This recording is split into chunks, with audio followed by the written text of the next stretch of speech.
Good morning. My name is Jim Rapond with Coldwell Banker Danforth, and this is Seattle Real Estate Chat. Thanks for joining this morning. We are on every Tuesday, or almost every Tuesday at 10 a.m., and my co-host, Rhonda Porter, is with me. Rhonda, would you like to introduce yourself? Oh, sure. Thanks, Jim. Hi, I'm Rhonda Porter. I'm a licensed loan originator for Washington State, and I'm also a blogger. I have the blog The Mortgage Porter. So this week, sorry, I don't have my lower third that says my name or title, but I do work for Coldwell Banker Danforth. I am a real estate broker, and I'm going to preface that this week particularly because we'll be talking about NRT, a subsidiary of Realogy, which owns large groups of Coldwell Banker offices. My office at Coldwell Banker Danforth is independently owned and operated, meaning it's a franchise, so not affiliated directly that way, although we share the Coldwell Banker branding. So the topic today is about how the FCC, Federal Communications Commission, has sent out a advisory, a bulletin, if you will, and brokerages like NRT particularly have taken it to heart to advise their agents the same thing, and in fact restrict them to follow it. And it's regarding the usage of drones. Drone photography, if you haven't been watching lately, has been all the rage in particularly the luxury market of real estate. It gives a very unique perspective to properties, as you can imagine, from an aerial view, and it's a lot more precise than what we used to get when we pay a lot of money to have an airplane fly over and just do one shot as they swooped by. They can come down, they can hover above it, they can get it from different angles like a helicopter, they can even do fly-through of homes. I've seen some where they have very high ceilings, 20, 30-foot ceilings, where they actually have the drone fly through the home, up through the staircase, things like that. And these are multi-million-dollar homes, and of course aerial photography and drone photography as well are fairly expensive listing photography cost that listing brokers can only really tend to take on if the commission, because of the price of the home, justifies it. You can kind of figure that out. But it has been a great for both buyers and sellers. Like to make sure that the buyers realize that their property is right next to that park that overlooks the river that's near the ocean and all that kind of stuff, so you can get a much better idea of what the neighborhood environs are like. So I guess it begs the question: do the brokerages have the right to kind of come in and tell us as real estate brokers who are independent contractors how to run our business? I don't know. Do you run into anything like that, Rhonda, in your industry? The only thing that I can think of that would be similar would be along the lines of being a mortgage blogger and then having like the FTC or different regulators determine that they want blogging to really be regulated with not being able to speak my voice and so that's changed for me a bit, where there's a lot of, like, mortgage banks won't allow their loan officers to blog. They don't want to have an independent voice. And there's a lot of mortgage companies that won't allow it either, just because of all the compliance issues. So that's, I think, the most similar thing I can think of. And it's, for me, if I wasn't allowed to blog at my company, I probably wouldn't stay at that company. It's that important to me. Right. And so not only are they telling you what not to blog, some places are telling you just to not blog at all, right? Right. Yeah. And I guess that begs the question, particularly for those of us who are independent contractors. We don't get a salary. We're paid based on results. And it's our job to create the environs and situations and marketing and all of the things necessary to get those results, that if you restrict our trade in such a way that says, okay, well, you can do this and you can do this, but you can't do that in order to succeed, but yet other companies are out there and doing that you've then tied our hands in a way that is maybe not fair and would maybe be open to, again, a restriction of trade type of lawsuit. I don't know. This kind of comes to mind. I don't know if that is in the works, but I would think that if NRT, being a specific company that's restricting a specific group of brokers from doing their job effectively, and they cannot come up with a good reason. I mean, it's not like there's laws here that say you can't do it. It's not like there's some moral implication that this would be bad. It's not even that it is not good for your clients. This is actually very good for both sellers and buyers and agents. So it's kind of win-win-win-win. And there may be some safety concerns the FCC needs to work out, but that doesn't mean, okay, let's throw out the bathwater and the baby. It's one of those things where you kind of go, okay, well, until then, we'll just be cautious and let us know when you come up with some regulations that make sense for safety and so forth. But to, again, tie our hands in that kind of situation, I think leaves them very vulnerable to lawsuits. So could you think that something like that could happen, Rhonda?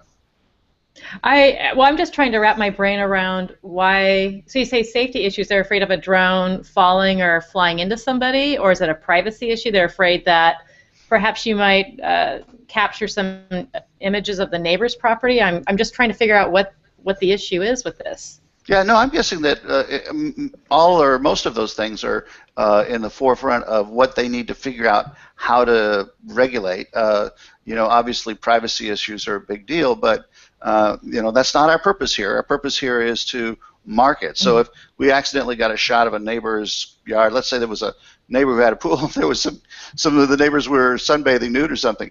If we saw something like that in the shot, it's the kind of thing that you edit out.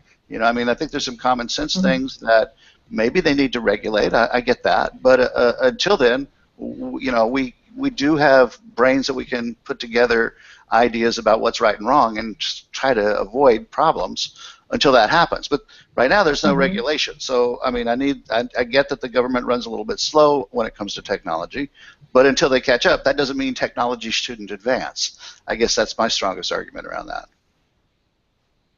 Right. And with my industry, like back to the social media aspect, it tends to be that like once one starts doing it or something's just suggested, because right now we don't have any like actual regulation pertaining specifically to social media that I'm aware of, but there's been suggestions and recommendations from different governing agencies, and then immediately most companies start to follow that, and they just decide we don't want to deal with the compliance issues of individuals marketing themselves or sharing information for consumers, and that's where it becomes really, it feels so un-American, it feels like your freedoms are being taken away to do business how you like to do business, and especially when you are providing a service, like your cameras would be the drones for your listings, and like my blog is for home buyers.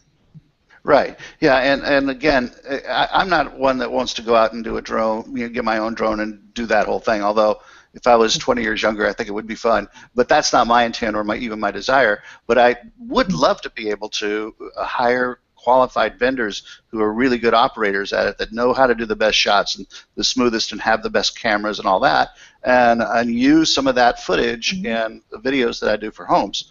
Again, servicing my seller, again, helping get the property sold, taking that tool away. You're right. It's kind of not just un-American. It's limiting. It's saying, don't be successful. Don't do what's best for your client. And that just rubs me such the wrong way. You can tell I'm on a soapbox here. But so if a class action lawsuit isn't the direction that it goes, I'm wondering, as realtors, we do have organization, the National Association of Realtors. We pay a lot of money to, that spend a lot of time and money lobbying United States Senate, House, President, all of that. I think we're number 2 or 3 lobbyists in the country.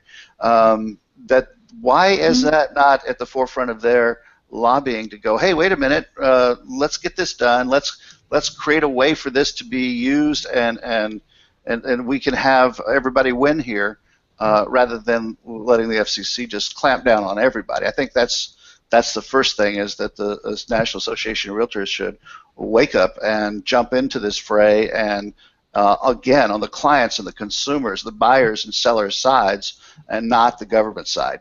It seems that right now that's kind of what's going on. I don't know all the details of that, but I'd love to see some action and not talk in that regard. And the other thing we can do is agents, if we've got quality properties that are luxury properties, and the brokerage says don't do that, then maybe it's time to look at going to another brokerage. I think that would get their attention. If you've got the majority of luxury property agents saying, you know what, if you do have that policy, we're going to go to a brokerage that works, that helps our clients and not hurts them. And if they started losing agents, I think they would quickly have a different point of view. So anyway, that's right. Right, and that's exactly the stance that I take with my social media too. It's that important to me, and it's not only does it do I feel like I'm helping consumers, but it is a way that I get a lot of my clients. So if I were to have that taken away from me, that would be real detrimental, and I would have to seek employment elsewhere. right. It's not a threat. It's Yeah. just the truth. No. It's the truth. I get it. And the same thing. I mean, if I think about what it would be like if they said, "I'm sorry." Oh, there you are. Oh, yeah, you're fine. But if I think about what would it be like if they took away my photography, if they said, "Okay, well, I'm sorry, there's a privacy issue. You when you take pictures, you might get a neighbor's house in there, and or so we're not going to allow photography anymore." Everybody be raising up their hands and aghast, going, "What?" Because that's consumers scream for photography, and they scream for video too. They just don't know much about aerial photography, and particularly drone photography, and because it's such a new thing. So I think they'll come around. Maybe I'm getting upset about nothing because it's so new. I think it really just hasn't caught anybody's attention yet. I really think that once people think it through, they'll realize there's very few downsides, and the downsides we're talking about are simple regulatory things that just right. Well, and I think yeah. Yeah. Okay. But I mean, the regulatory things are. And I think that part of the commonplace. problem. Oh, really? Sorry. Is there some delay? Right. I guess we're running into some delay. Yeah, we're having a delay, I think. Okay. Well, and it's getting time to wrap it up anyway. Why don't we go ahead and do that? This subject was kind of a short one. We were only about 15 minutes instead of our normal 20. But we probably have another big controversial one coming up for next week, and that's this new whole Zillow making a bid for Trulia.